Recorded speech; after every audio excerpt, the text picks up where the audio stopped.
All right. Hello, everybody. Welcome to a discussion on teaching fantasy in the classroom as literature. And for my guest today, I have Mary from the channel Mary Reads to Live. Hello, Mary. How are you? Good morning. I'm doing very well, thank you. Thank you for having me. I'm so excited to talk about this. I am too. This was your idea, actually. So credit where it is due. And I think it's a brilliant idea, a topic that is certainly near and dear to me. I've talked many times over the course of my channel about teaching fantasy, and it's really what brought me to start a channel in the first place. Was I actually created my channel as a supplement to a fantasy novels course that I was teaching at my college.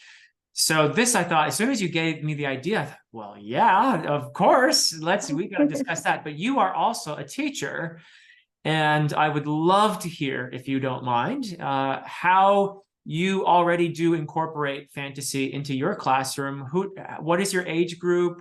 What are some of the fantasy reads that you have used in your classroom and which have been successful? So start where you'd like with all that. Thank you. That's awesome question. I teach high school I usually teach grades 9 through 12 because I do special education, emotional support. So deal with students who do not do well in a traditional classroom. Yeah. They have to have a lot of structure. They have to have a lot of one-on-one interactions, and they have to have rules that make sense and a teacher that's flexible. And so that's why they get sent to me, because I can set the ground rules to the point to where they know better, Yeah. but they also respect them because I teach them, I tell them why. So those are the kinds of things that students that I have, but they're also very curious, which I really love. And how I'm teaching children who do not want to read. They think that reading is, something that is way up here that other people do that they can't do. And so they lash out when you ask them to read. So what I do is I give them nuggets. I'm like, I will come into class and I'll be reading, let's say I'll be reading Beowulf. Oh, And I'll just sit there. I'll be just sit there with with the picture on the cover of, like, him fighting the dragon and just like reading. And they're like, Miss O'Donnell, what are you reading? And I'm like, oh, I'm reading Beowulf.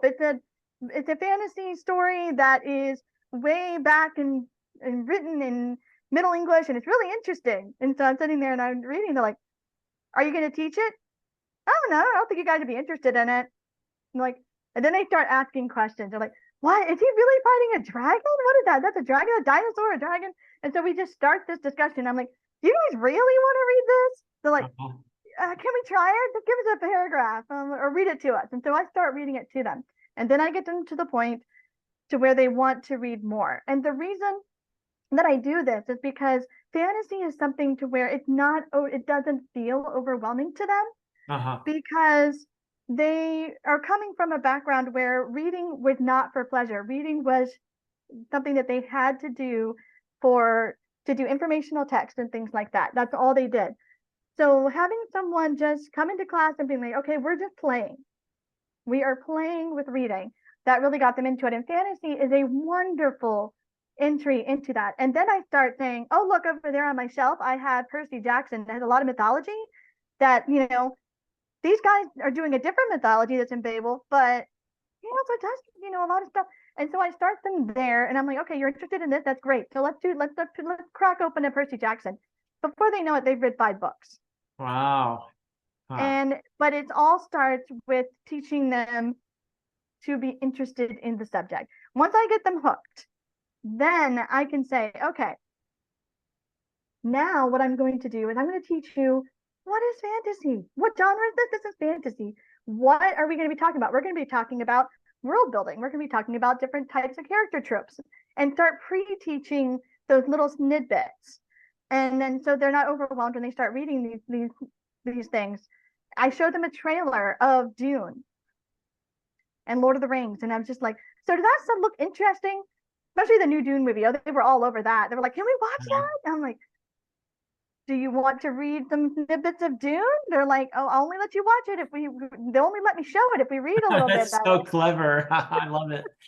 And so it gets them interested. But what I try to do is I try to start them with pre-teaching get them get them hooked, get them interested, and then pre-teach those skills that they think is so above them. And before we know it, we've done up to, English 101 in college, Wow.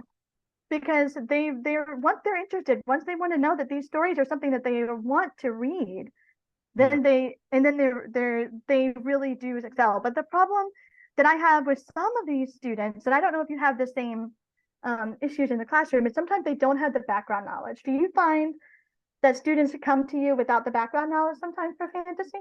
Always. I mean, almost always that is the case. And if you're talking about older literature like Beowulf, that contextual historical knowledge, it adds a lot to the enjoyment and understanding of the story. So I do spend time when I teach medieval literature on history and context to give them some notion of why this theme would resonate in this particular culture. So that is something that I definitely do, taking a kind of historical approach to when I especially teach medieval literature. But yeah, that is an issue that we face, which is why I'm so in admiration of the way you use popular culture and other elements to kind of lead your students along, because let's face it, it's easy to teach highly prepared and highly motivated students. They come in the classroom, you say, go here, and then they just run, and that's great. It's easy. The students who are less prepared or perhaps not enthusiastic about what you're trying to teach, that's the challenge. And that's where I think the master teachers are the ones who can reach those students. So I really love what you're telling me about how you gradually get them into reading and help them to become readers. And of course, there has to be some volition. They have to want it at some point, but I think it's a brilliant way to slowly show them how storytelling is relevant to them and how it can speak to them. And how I personally believe that stories are for everybody. And I do know people who never read and have no interest, they think, in stories. But I have a feeling that if they were ever to have the opportunity to immerse themselves into stories, that they would understand why there are people like you and me who just live for stories, right? As your channel title suggests, right? So yeah, I definitely do, to answer your question though, I definitely do find that the context is something that I do have to work on a little bit, especially for the older stuff. Now, for more contemporary fantasy, less so, I would say, because these are completely imagined worlds. And that is one advantage, actually, that fantasy has, among many, I think. And that's a question I think we're going to address here. Why fantasy, right? Because a lot of people look down on genre fiction and dismiss it as frivolous, as mere escape, as if escape were a bad thing, right? I mean, first of all, Exactly. I think escape is a wonderful thing. And I think, like Tolkien, you have to ask the question, well, what are they escaping from here, right? And why, and what do they get from that escape? So yeah, let's bring it back to you then. And I think you covered pretty well how you teach fantasy. It sounds like you use older stuff as well as more contemporary, like Percy Jackson you mentioned. Yeah. Are there other stories that you have found to be very successful in engaging your students? I find it depends on their level, their interest level. I Yeah. find that I break up my students into different ones. My students who enjoy more action, adventure, who just want her plot driven, which I kind of identify them even though they don't know. They're plot driven, they want action, adventure, they want Sure. fighting. I point them toward things like the traditional military fantasies, or toward the, Percy Jacksons and things like that. And then my Harry students Potter, is Harry Potter one that Harry you Potter yeah. as well, yes.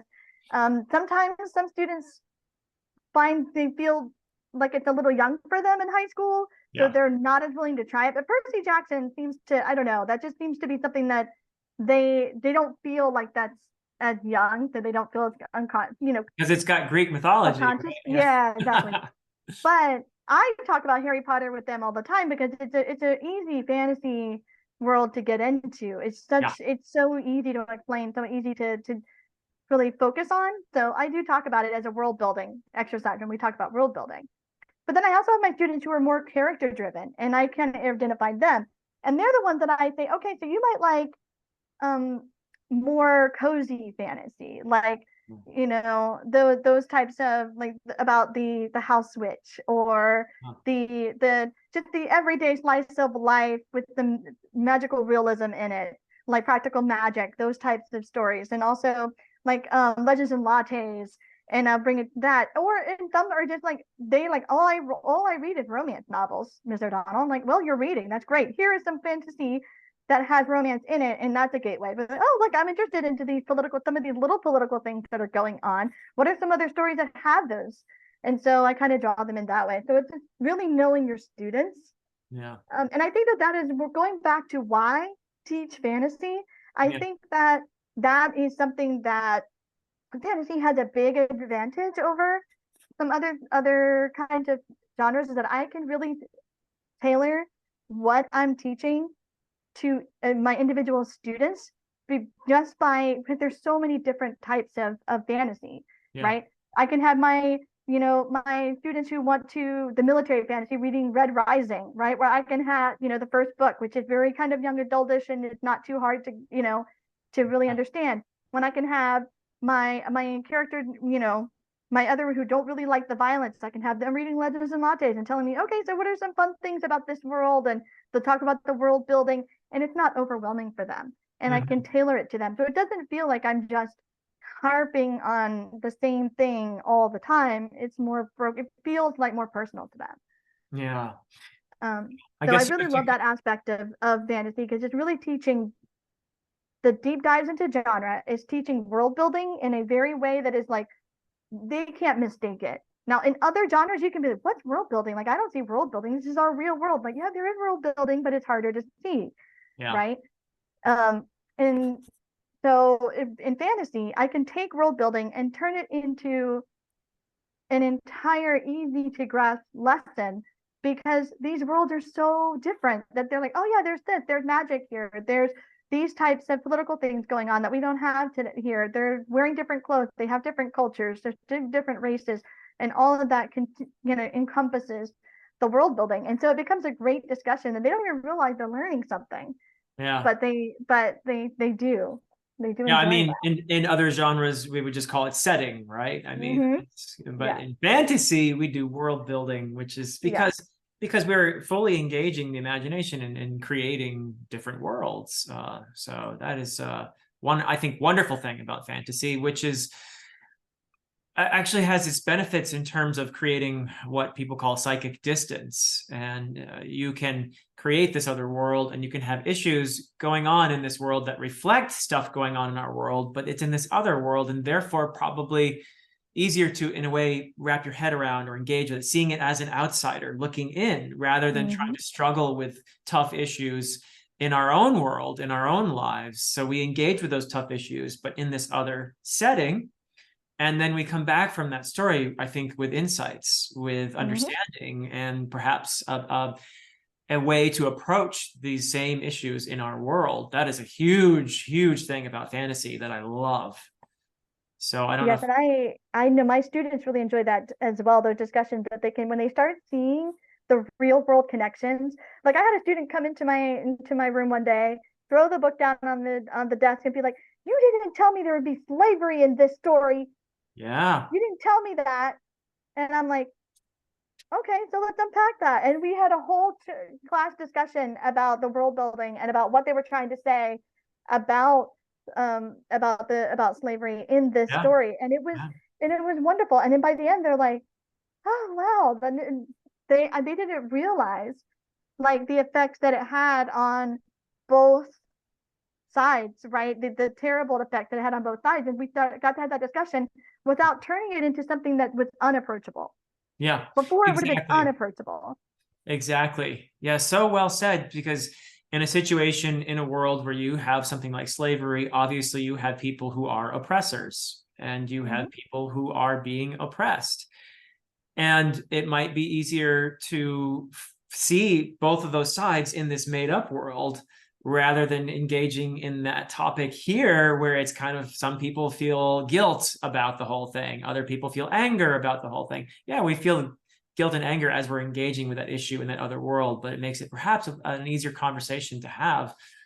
But I think it's very important to bring it back to our world too, and that is a function. It's not the only function, but it is an important function of literature, is to reflect our world and help us to struggle with these kinds of things, to help us make sense of them. So it's really, there are so many things that literature helps us to do, and I tend to, when I was running my fantasy novels course, I had often a theme in mind. So I would pick reads around that theme. So for example, if we were doing imperialism and colonialism, I could read Gardens of the Moon by Stephen Erickson. I could read Poppy War by R.F. Kuang. I could read N.K. Jemisin's The Fifth Season. That's a good pick. Yeah, oh my goodness, it's perfect. Yeah. And you get all these different views of those themes, and it becomes a really coherent exploration of colonialism and these forms of oppression, what colonialism does to the people who perpetrate it and to the people that it is perpetrated upon. It's fantastic. It's absolutely wonderful to explore a theme like that through fantasy, through that lens or lenses, because each of those authors explores it slightly differently. And there's so many insights, and then you bring it back again to our world, and people begin to appreciate, I think, our own history more. Because I do think that a lot of us fantasy readers do also love historical fiction as well. We love living in other times as well as other worlds. But it's so fascinating how that happens. So you're teaching high school kids. Yeah. So you have to be, I guess, aware or thinking about, is this an appropriate read for my age group? Those kinds of, I don't know, if A Song of Ice and Fire, for example. I know plenty of people read that when they're teenagers. Yeah. But I personally, what do you think? Yes, in my classroom, it's one of those things where I don't censor in my classroom. I tell my students, if you find a book outside of class that you want to read, like they have a Game of Thrones, one of the in the curriculum that was given to us, which is ARC, which means they just give you a whole bunch of different kinds of books and genres to like almost like a classroom library. Game of Thrones has been there. Okay. I don't think they understand what's in that book, but it was in my classroom, and I was just like, one of my students said, "This was a TV show, wasn't it?" I was like, "Yeah, yes, it was. Have you seen it?" "Yeah." I'm like, "Okay, then you know what's in there." He's like, "Yeah, I know." I was like, "Okay, did you want to try reading this book?" And he's like, "Yeah." And so I said, "Okay, give me a second. Give me the book." And I wrote the parents, I wrote the administrators, like, "Is this allowed?" So I had much more of that on my shoulders of like, I have to be careful of those types of things, which, but I always have to tell myself that the students that I'm dealing with and that I have a good relationship with are dealing with real world things that would probably be too much for even Game of Thrones book. And that's horrifying to think about. But I have stories of the students, what's going on at home, what's happened to them. Do they even have a home? Do they, there's all kinds of things that are happening to these students that I'm dealing with. And there is a reason why they're not doing well academically. There's a reason why they have some of the issues that they have and the behavioral issues. And a lot of the times it's their environment. And so a lot of the times they'll read something and I'll help them through it and help them read it. And it actually does help them really make sense of some of the traumas and things that they're going through. But sometimes I have to give them a trigger warning, be like, I know you've been through something like this. I don't know if you want to read this. I don't know if this is going to be something too much for you. So I give them that kind of, I have to know my students in a very deep level. Do you find like in the college, when you're teaching college, do you have to know your students at that level, or is it more just at the academic, what they're producing for you level? Yeah, I would say by and large, we do not know our students as well as you do. And we don't have to, I mean, look, one of the important things to remember as a teacher, any level, is that our students have lives, they have experiences, they've gone through, in many cases, some pretty tough trauma. And So I think it's important to be sensitive, to be empathetic. To me, being a teacher, a successful teacher is an empathetic person, is a passionate person, and is skilled at conveying their passion. Those are the main qualities, really, to me, of successful teaching. So yes, we do have to consider sometimes. I have students who have been through some terrible things, and sometimes they open up to me about that. But less so than you certainly in your capacity, considering the age group and what you actually do, working with these students who may have gone through more than your average high school student in many cases. But what I found so many times, and this is the coolest thing I've ever experienced, is I will have students who tell me at the end of a semester, thank you for having us read this story. And I want you to know that this really spoke to me, that this helped me. I've literally had a student once come to me at the end of the semester, and she was a really smart student, did beautifully in the class. But when it was all over, she came back to me after the grades were in and everything, and wanted to tell me, I want you to know that this class really helped me a lot. I have been going through a very hard time. My boyfriend is dying of cancer. And some of these reads that we did have really helped me to process this. And I was blown away. I was so blown away by this. I actually had somebody reach out to me, one of my viewers, just yesterday, sent me a comment that had me in tears, because he told me, I was reading your book, my second book, The Prophet of Idan, while I was taking care of my grandmother as she was dying. And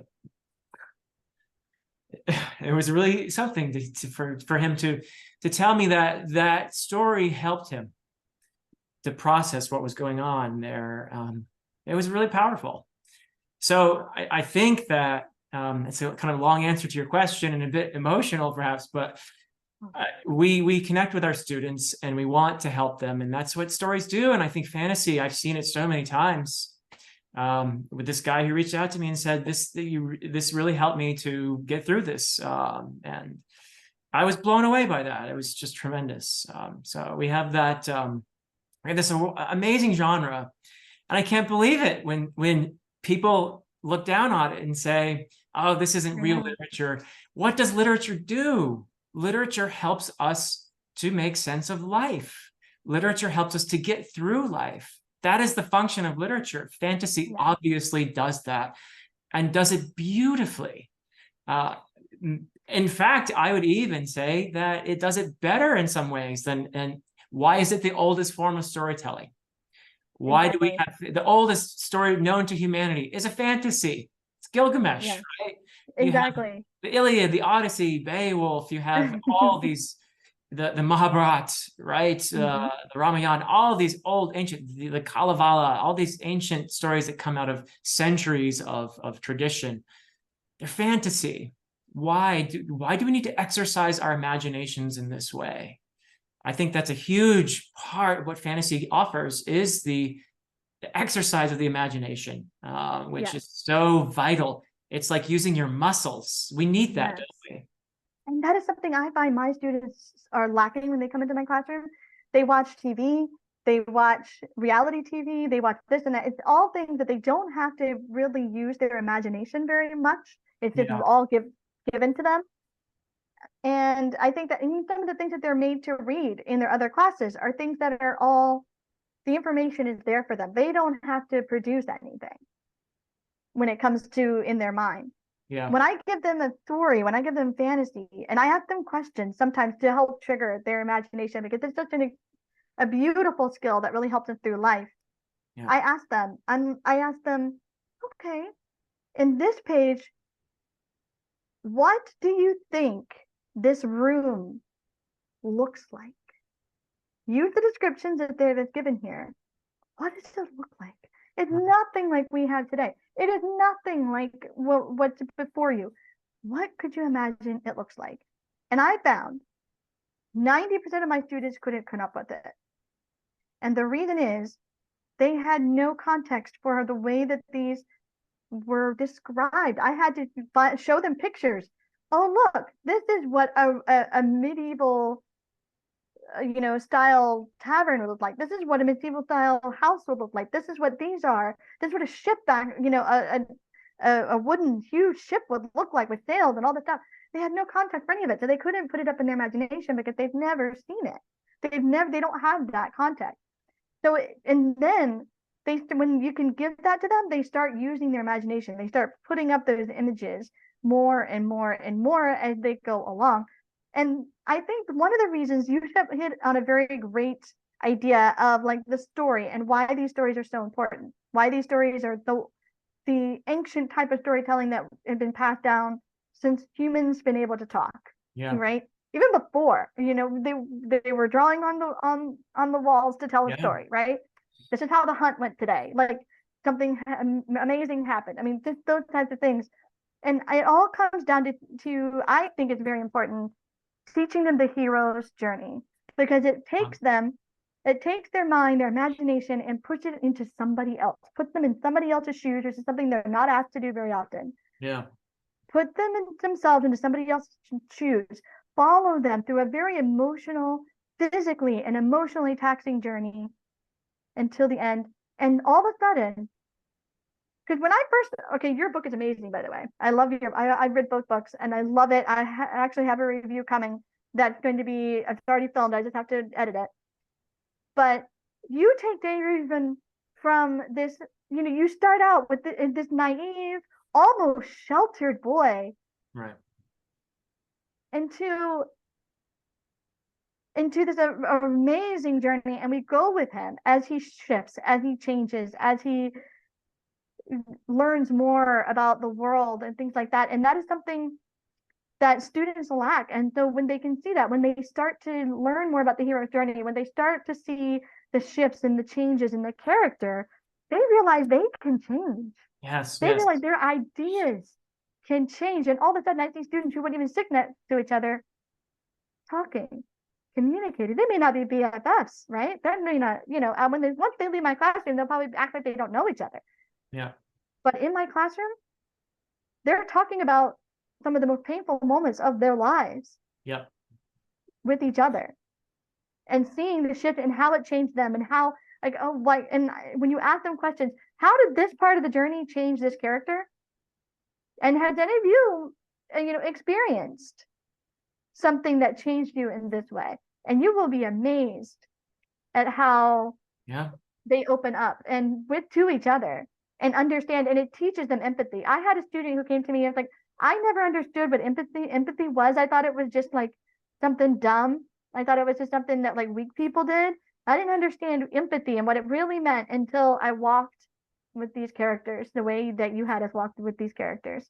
Yeah. And I had them create their own. I said, now you have to take this character.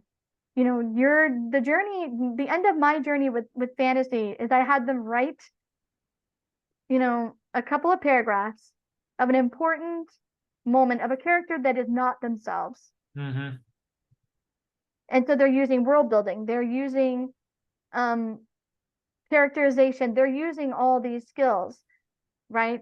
And then of course they have to write their paper at the end of the term, which is like using all these in more academic language. But I get to show but I have them show me that they understood the real lesson I was trying to get them to learn, which is how do you walk through somebody else's shoes? How do you understand people in a much deeper level than you already do? And if you understand people to that level, how can you mistreat each other? Yeah. How can you mistreat each other when you can understand their pain as well as their triumphs? How can you really use hate? And I think that that's so important. And that's something that gets me emotional when I'm teaching my students. Yeah. And I see so much anger and hate coming from them. And by the end, it's put into a beautiful piece, and they can take it and understand it and work through it. And I think that that's, once they see a character developed in doing that and they can empathize with them, they learn how to do that themselves. They learn how to shift and change. And I think that's so valuable. Oh, you said it just so beautifully there, Mary. I love everything you were saying about empathy. you go on that journey with those characters. You vicariously participate in their sorrows and their triumphs, and it changes you. It changes you as a person. Absolutely beautifully said. It also, I think, gives you a sense of purpose. One of my favorite essays about fantasy, actually, he wrote a couple of them. Stephen Donaldson wrote a couple essays about epic fantasy as the literature of reintegration, and meaning kind of like we were just describing, really, in many ways, you go on this psychological journey by participating in the story with the characters, and you emerge from that with a sense of meaning and a sense of purpose. And we live in a world, let's face it, we live in a world where often we are stripped of meaning, a world that often doesn't feel like it has much purpose, that feels chaotic and painful. And to have that experience of going on this journey and identifying with the characters, triumphing when they triumph, can give you a real sense of meaning. And that's so important. It is a fairly rare thing, I feel like, in our world these days, is that empowering sense of meaning. And I love that. I think it's beautiful. I mean, that's in many ways what storytelling does. It imposes patterns on a chaotic world in order for us to help feel some meaning in it. And whether or not there is intrinsic meaning in the universe, that's up to every person to decide for themselves. But I do believe that storytelling can help us to perceive meaning, to experience meaning. And that is just so important. So yeah, beautifully said. Anything else you want to add? Because this has been really a wonderful discussion. I've really enjoyed this tremendously, but is there anything else you'd like to add about the teaching of fantasy, the experiencing of it in your classroom? Anything at all, Mary? I just want to say that I think whenever you're trying to teach a skill in your classroom, you have to really think about what the students getting meaning out of it. Just like you said, like meaning is something that a lot of students are missing. And so when you're talking about stories, I'll have students who are telling me like, I don't like nothing means anything. It doesn't matter. Nothing I do really matters. Mm-hmm. Like why do I need a high school diploma? It doesn't matter. Nothing matters. Yeah. And then I start getting them to question that idea, to be like, okay, but there are things that matter to you. And how will the things you do now affect the things that you really care about? Like that's what you have. That's where you get your meaning from. You have to think about what you really care about, who you really care about, and taking your decisions and tailoring it to that. And you see characters doing that and not doing that. And Yeah. where do they end up? Are these places that you want to end up? Are these places of decisions that you want to make? And that's for everyone to decide for themselves. But I think that's something that fantasy really helped us to really look at, and to say, do we want to make decisions that are self-serving and want to make decisions that we think are going to get us what we want, and then they don't really get us what we really need or really want? Or do we want to make decisions tailored to really understanding ourselves? And when we understand ourselves and what we really need in life, what we really want in life, you will find that you're making decisions and that really help you get there in the end. And that's what I want my students to come away with whenever they're reading fantasy, and what they come away with from writing and reading it with a purpose. I want them to feel like there is a purpose to their lives. And when they get up in the morning, I want them to feel like, okay, today I'm making a decision that is getting me to my purpose. And if my purpose is that I want to take care of my family, then that's what you're going to do. If my purpose is I want to be a good friend, I want to be part of the community, then that's what I'm going to do. And so you really have to make them start thinking about their decisions, especially at the high school age. I know in college, they're still learning that as well. But in high school, they're really developing that critical thinking. They're really developing that decision making. And I think teaching them the hero's journey and showing them decisions and how the decisions really shape the events that have happened in the story, I think that is so valuable, because that's what they really, the aha moments is when they're like, oh, wow, the decisions they made here really affected them here. And so it's like, yes, it's like real life, right? And they don't realize that until you show them, and they can see that so clearly when I show them that. And so I think that's the most valuable thing that I have found in teaching fantasy, and that's why I love it. That's why I love reading it. That's why I love writing it, and that's why I love teaching it. It's just something that I find so valuable. Wow, that is just so beautifully said. And I think it's a perfect note for us to end the conversation on. I want to thank you, Mary, for first proposing this wonderful idea. This has been really a very meaningful discussion for me, and I'm sure many of So the viewers are going to agree. You were very eloquent, so I thank appreciate you. all of your insights. And bless you for being a teacher. It's Right.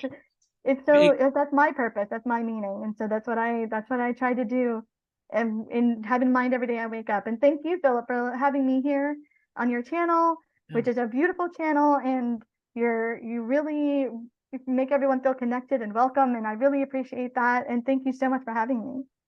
It's such a pleasure. And thank you everyone for watching. We would love Thank to you. hear your comments, everybody, on what you get from fantasy. Do you think fantasy should be taught in classrooms? I think we all know the answer to that, but what is the value of teaching fantasy? So yeah, if you feel like sharing that or your own experiences as fantasy readers and how maybe it has helped you in your lives. So once again, thank you, Mary. Thank you everyone for Thank you. watching, and Thank until next everyone. time.